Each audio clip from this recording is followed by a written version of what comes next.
जय हिंद फ्रेंड्स। जैसा कि आप जानते हैं इंडियन आर्मी में भर्ती निकली है। कैसे हम यहां पर फ्रेश फॉर्म भरते हैं, आज की इस वीडियो में पूरी जानकारी लेंगे। सबसे पहले हमें यहां पर इस बटन पर क्लिक करना है। जैसे हम क्लिक करेंगे इस पेज पर हमें न्यू रजिस्ट्रेशन और ऑलरेडी रजिस्टर का बटन मिलता है। सबसे पहले हमें यहाँ पर एक नया रजिस्ट्रेशन करना होता है। चलिए हम यहाँ पर क्लिक कर लेते हैं।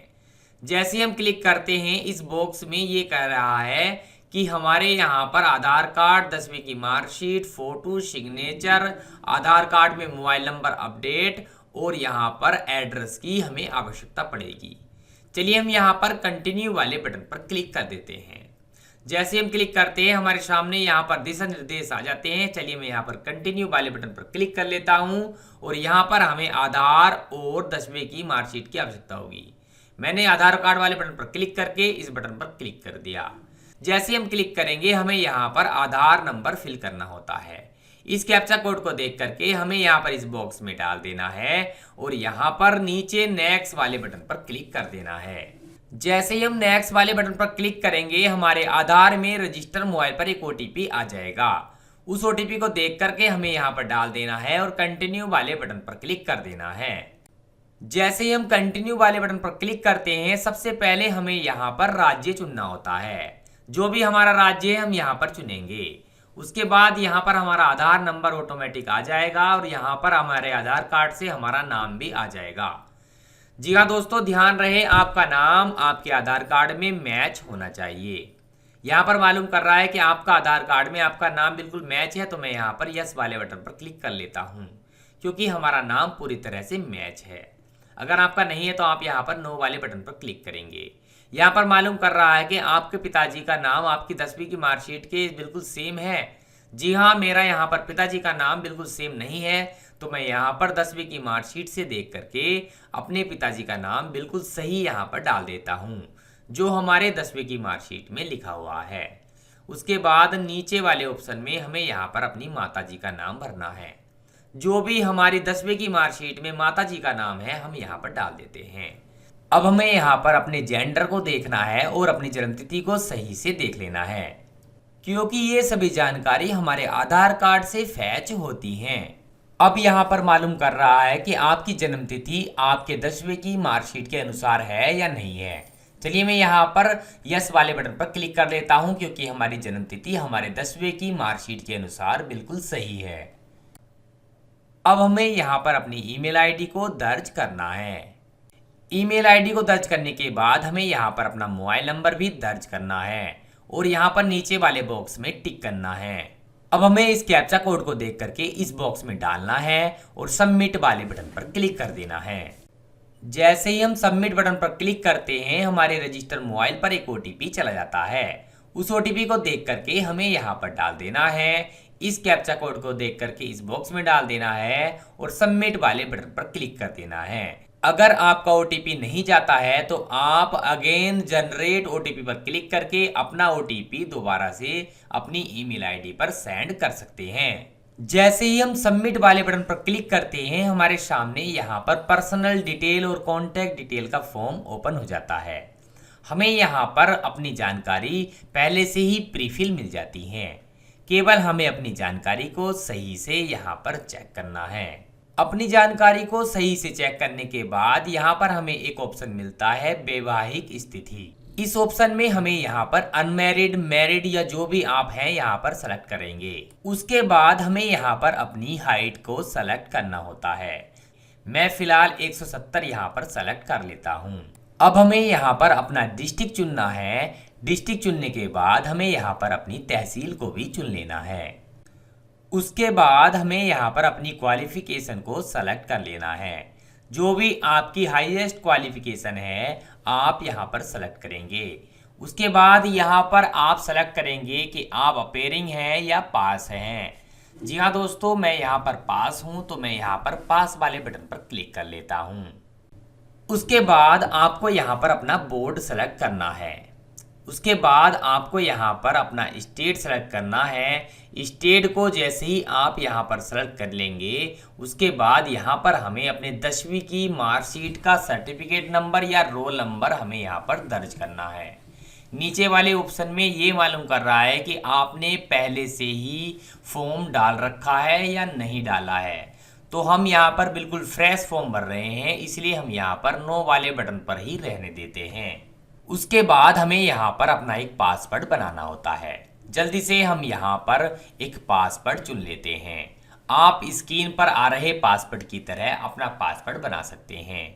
इस कैप्चा कोड को देख करके हमें इस बॉक्स में डाल देना है और सेव वाले बटन पर क्लिक कर देना है। आप देख सकते हैं यहाँ पर लिख करके आ गया है you are now register with Indian army.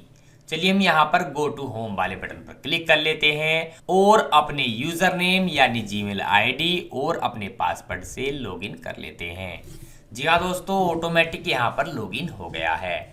हमें यहाँ पर कुछ भी नहीं भरना है। हमें यहाँ पर जनरल ड्यूटी यानी पहले वाले ऑप्शन पर अप्लाई वाले बटन पर क्लिक कर देना है।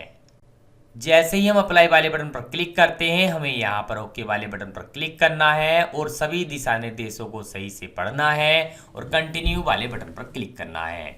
हमारी सभी जानकारी यहाँ पर आ जाएंगी। यहाँ पर हमें अपने धर्म को चुनना है और यहाँ पर हमें अपनी कैटेगरी यानी क्लास को चुनना होगा। जी हाँ दोस्तों, जो भी आपकी जाति है आप अपने हिसाब से इस बॉक्स में चुनेंगे। मैं फिलहाल उत्तर प्रदेश से हूं तो मैं यहाँ पर सेंट्रल जोन यहाँ पर सेलेक्ट कर लेता हूँ।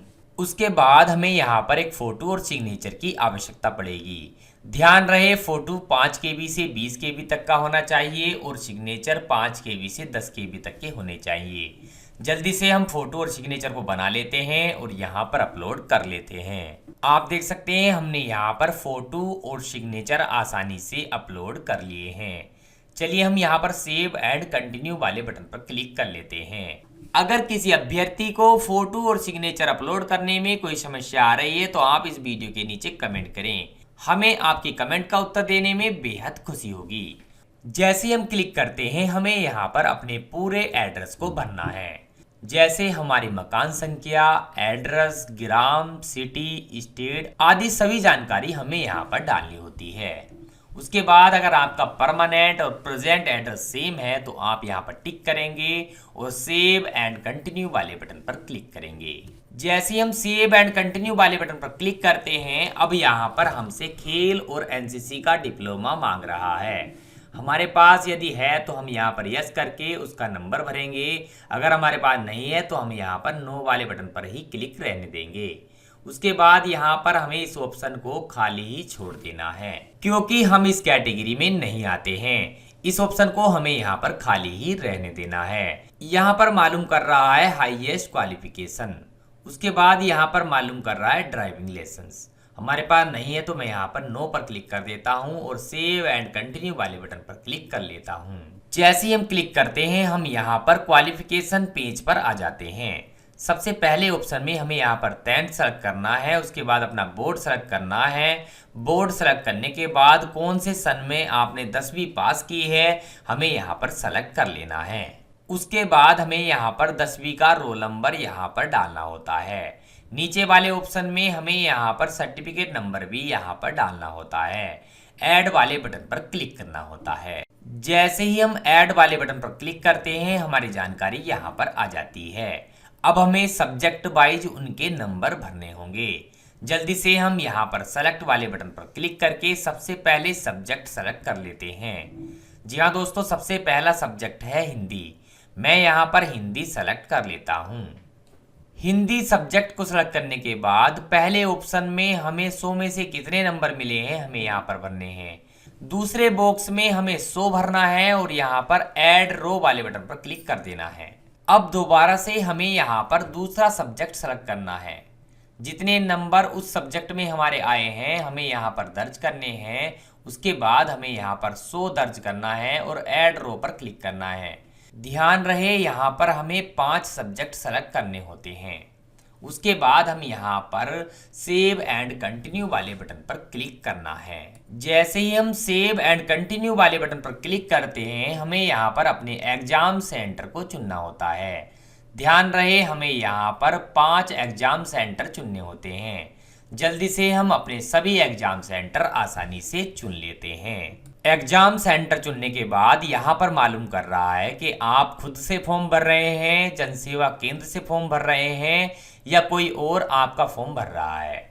आपको यहाँ पर सेलेक्ट करना है। उसके बाद आपको यहाँ पर अपने पेपर की लैंग्वेज को चुनना है। उसके बाद सेव एंड कंटिन्यू वाले बटन पर क्लिक कर देना है। जैसे ही आप क्लिक करते हैं आपका जो एप्लीकेशन फॉर्म है आपके सामने यहाँ पर आ जाएगा। इस एप्लीकेशन फॉर्म को आपको बिल्कुल बारीकी से चेक करना है।